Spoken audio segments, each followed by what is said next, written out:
সম্মানিত সুধী, আজ আপনাদেরকে জানাবো কেন সহবাসের সময় লিঙ্গ শক্ত থাকে না আর কি করলে শুরু থেকে একদম শেষ পর্যন্ত শক্ত রাখা সম্ভব। তো প্রথমে আমরা জানব মাঝপথে লিঙ্গ নরম হয়ে যাওয়ার কারণ কি। অনেক পুরুষের ক্ষেত্রে দেখা যায় যে সহবাস শুরুর সময় লিঙ্গ শক্ত থাকে কিন্তু মাঝপথে এসে হঠাৎ নরম হয়ে যায়। তো এটা শারীরিক এবং মানসিক উভয় কারণে এই সমস্যাটি হতে পারে।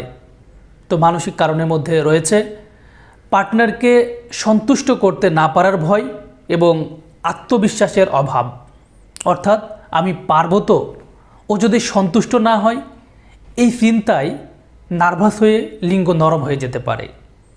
তারপর অতিরিক্ত উত্তেজনা বা দুশ্চিন্তা এবং অতিরিক্ত মাস্টারবেশনের অভ্যাসও এই সমস্যার জন্য দায়ী হতে পারে। এছাড়া শারীরিক কারণের মধ্যে রয়েছে রক্ত চলাচলের সমস্যা, হরমোনের ভারসাম্যহীনতা, ডায়াবেটিস, উচ্চ রক্তচাপ, অবেসিটি, ধূমপান বা অ্যালকোহল সেবন। এছাড়া আরও বেশ কিছু কারণ থাকতে পারে। তো এইসব কারণে সাধারণত লিঙ্গে ঠিকভাবে রক্ত প্রবাহ হয় না, এর ফলে সহবাসের মাঝপথেই লিঙ্গ নরম হয়ে যেতে পারে। তো সহবাসের পুরো সময় লিঙ্গ শক্ত রাখতে চাইলে কিছু বিষয় আপনাকে অবশ্যই বুঝতে হবে।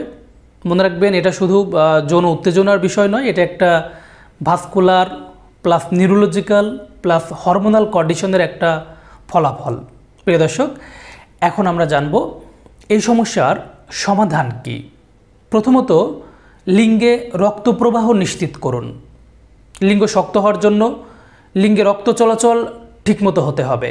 যেসব কারণে রক্ত প্রবাহ বাধাগ্রস্ত হয়, যেমন ধূমপান, উচ্চ রক্তচাপ, কোলেস্টেরল, ডায়াবেটিস, এই সমস্যাগুলো থাকলে অবশ্যই সেটা নিয়ন্ত্রণ করতে হবে। প্রতিদিন অন্তত 30 মিনিট হাঁটা, সাইকেলিং বা হালকা ব্যায়াম করতে হবে। প্রতিদিনে খাবারে মেনুতে রাখার চেষ্টা করবেন বিটরুট, কাঁচা রসুন, কলা, বাদাম এবং ডার্ক চকলেট। এগুলো সাধারণত কী করে, আমাদের শরীরে নাইট্রিক অক্সাইড বাড়ায় এবং রক্তনালীকে প্রসারিত করে। দ্বিতীয়ত, হরমোন ব্যালেন্স ঠিক রাখুন। টেস্টোস্টেরন লেভেল কমে গেলে সাধারণত লিবিডো বা উত্তেজনা কমে যায়, এর ফলে ইরেকশন ধরে রাখা অনেক কষ্টকর হয়ে যায়। এজন্য প্রতিদিন অন্তত 7 ঘন্টা ঘুম, চর্বিযুক্ত খাবার পরিহার এবং স্ট্রেস কমানো, এগুলো টেস্টোস্টেরন হরমোন ঠিক রাখতে সাহায্য করে। তাই এগুলো মেনে চলার চেষ্টা করবেন। প্রয়োজনে ব্লাড টেস্ট করে টেস্টোস্টেরন লেভেলটা চেক করে নিতে পারেন। তারপর নাম্বার 3, যৌন আচরণে গতি পরিবর্তন। অনেকেই প্রথমে প্রবল গতি ব্যবহার করেন, এতে অতিরিক্ত উত্তেজনা তৈরি হয় এবং ইরেকশন খুব দ্রুত শেষ হয়ে যায়। তাই ধীরে ধীরে শুরু করুন এবং মাঝে মাঝে থেমে থেমে গতি পরিবর্তন করুন, যেটাকে বলে স্টার্ট অ্যান্ড স্টপ টেকনিক।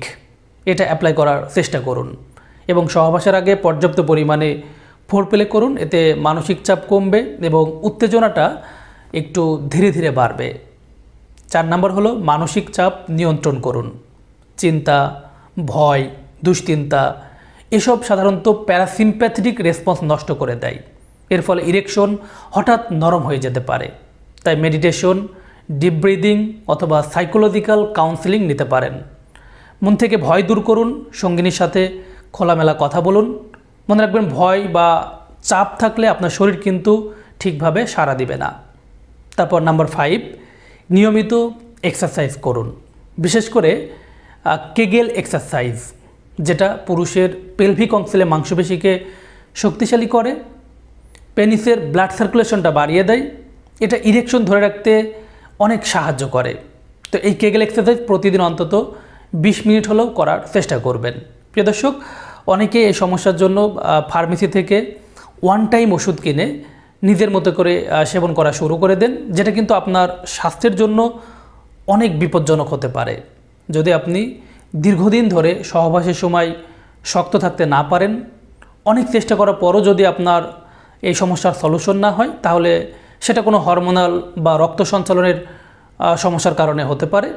তো কখনো কখনো পেনাইল কালার ডোপলার টেস্ট করে পেনিসের রক্ত প্রবাহ সমস্যা আছে কিনা সেটা নির্ণয় করা হয়। সেক্ষেত্রে আপনি অবশ্যই একজন যৌন স্বাস্থ্য বিশেষজ্ঞ বা ইউরোলজিস্টের পরামর্শ নিতে পারেন।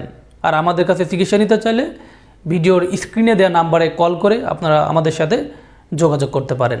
তো বন্ধুরা, আজ এই পর্যন্তই। ভিডিওটি ভালো লেগে থাকলে লাইক দিবেন, কমেন্ট করবেন, আর যদি আপনার কোনো মতামত থাকে তাহলে অবশ্যই সেটা কমেন্ট বক্সে জানাবেন। অনেক ধন্যবাদ, অনেক ভালোবাসা রইল আপনাদের জন্য যারা এতক্ষণ আমার সাথে ছিলেন।